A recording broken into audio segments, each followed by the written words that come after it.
Alright, hi, how's everybody doing? I want to do a video today, and I've been wanting to do a video on this for a long time. The video I'm going to do is how to put on makeup while drunk. Now, actually, you're going to have to watch a Jenna Marbles video to find that out. But anyway, okay, what I want to do a video today about is actually Star Wars. Now, been thinking about wanting to do a video about Star Wars for a while. Didn't know really, what to say about Star Wars that hasn't already been said. I mean, Star Wars was truly monumental. I mean, it changed filmmaking. Certainly one of my top 5 favorite movies of all time. Very groundbreaking in a number of ways. George Lucas built the studio Industrial Light and Magic to make the movie. They made other movies. So really, truly was a groundbreaking film. And as people know, and I've seen a number of videos on George Lucas where he's being interviewed, and it's kind of interesting because you kind of do learn some things about him in these videos.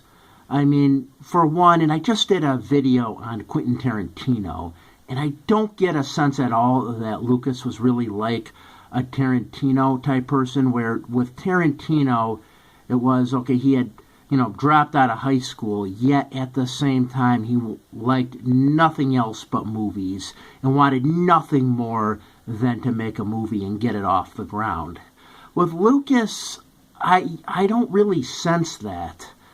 I sense it being kind of different with him, where it almost seems like he fell into filmmaking kind of by accident, where he said that, he was into anthropology, he took some anthropology classes at a university, wasn't really too sure what he wanted to do, and then I think there was a story where his friend got into film school, and, just kind of to see if he could do it, Lucas put in an application, not really too serious about it, but he got in.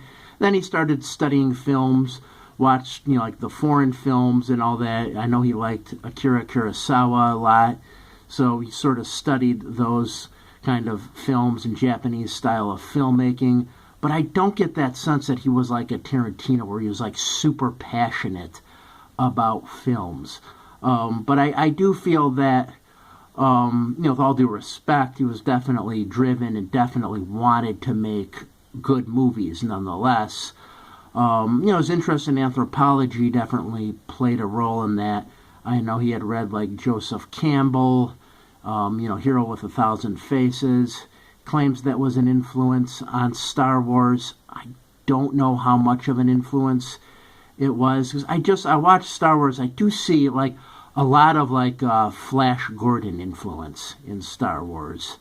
However, Star Wars is a film that doesn't really have any of that kind of like cheesiness in it at all. I mean, the special effects are done as well as they could be. Dialogue's good. There's really nothing corny about it. So although Star Wars kind of has a little bit of a B-movie flair, it's definitely, very big budget at the time and didn't have those kind of corny things that you saw in other movies like Flash Gordon. Although I definitely, I love the 1980 Flash Gordon movie. I mean, don't get me wrong. I mean, that's an excellent movie. But still, you got a sense that it had kind of a B-movie flair to it, but it was very, big budget and had none of the kind of corny elements that you sometimes associate with B films. Now, in order to make a movie like Star Wars, and again, I've seen this in a lot of other interviews, Lucas had to convince the studio to make the film. And, how do you do that? Well, you have to probably already have something made that the studio likes. And in Lucas's case, he had American Graffiti, which he kind of thought of as sort of like an anthropological study of teenagers in cars, and how cars were kind of the new thing now, that teenagers were using to get around and all that. So a lot of people liked American Graffiti. Started a 1950s sort of revival in the 70s. Because that film was a success, the studio agreed to make Star Wars even though they didn't understand it. They thought Star Wars was weird. I mean, if you think about it, it looks pretty weird on paper, right? I mean, you got a princess, you've got a guy who's kind of like a type of knight called a Jedi, you've got this sort of space ape dogman kind of thing that speaks in a growl. So, I mean, it really seems kind of weird on paper, but the studio was willing to take a risk on Lucas because they liked American Graffiti. They believed in his quality of work, so they decided to make the film. And you gotta understand, Lucas is a part of a generation referred to as New Hollywood. And with New Hollywood, it was a time, as I understand it, when the studios were allowing filmmakers a lot more creative control than they had in the past. That was happening in the 70s. That's why I think the 1970s really truly is the golden age of filmmaking. And you definitely, see this with Star Wars. Lucas had creative control. The studio, once they agreed to make the film, pretty much let him do what he wanted to do. And that's what was happening a lot in the 1970s, where the studios were allowing the filmmaker to have more creative control. Now, eventually that would end around 1980 when the film Heaven's Gate came out, and the film came massively over budget, and it didn't really do too well at the box office. And then the studios got nervous. So that sort of ended the era, and it ended that real good era of filmmaking that you had in the 1970s.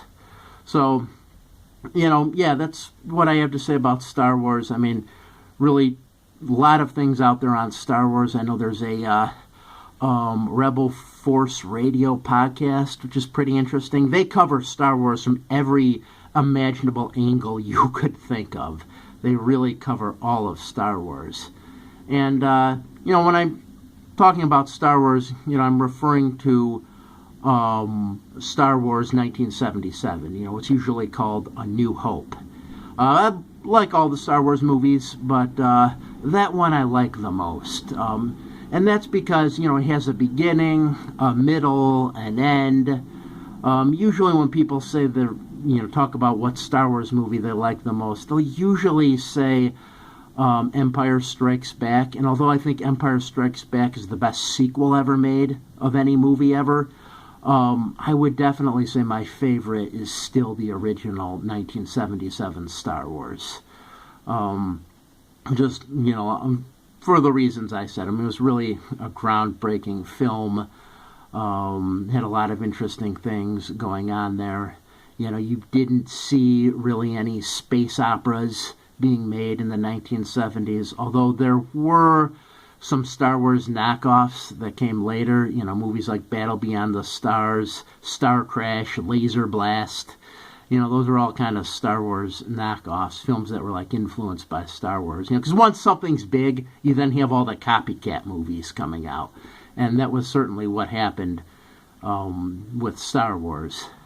So, yeah, and like I said, in order to make Star Wars, you have to kind of, make something before it. That's what Lucas had to do. That was be really big, that people would really want to see, that would be really big, that people wanted to see, like American Graffiti. That, like I said, enabled him to do Star Wars. And there were other people that tried to get film projects off the ground in the 70s that just didn't work. I know someone was planning on doing a big-budget Dune film in the 70s, and the movie was never made because the filmmaker was fairly unknown.